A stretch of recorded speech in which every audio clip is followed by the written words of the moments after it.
Okay, next question observe చేస్తే 9, 8, 7, 4, 5, 6, 20, 12 question mark.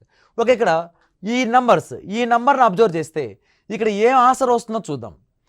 ఇక్కడ ఈ లాజిక్ ఉపయోగించి 9, 4, 9, 4 20 అవ్వాలంట, 8, 5 12 అవ్వాలంట, 7, 6 సింప్లిఫై చేస్తే ఏం అవ్వాలి కనుక్కోండి అన్నాడు. లేక ఈ విధంగా లాజిక్ 9, 8, 7, 4, 5, 6, 20, 12 సింప్లిఫై చేస్తే క్వశ్చన్ మార్క్ ప్లస్ ఏమొస్తుందో కనుక్కోండి అన్నాడు. చూద్దాం.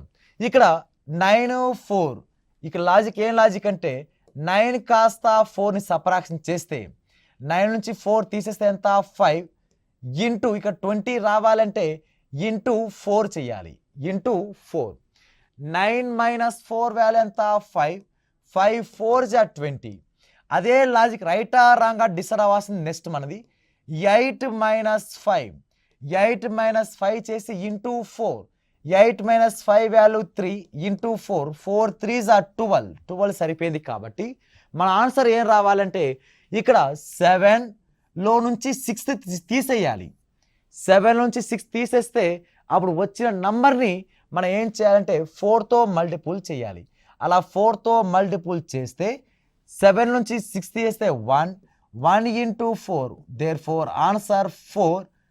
ఇక్కడ second option is a right answer అవుతుంది.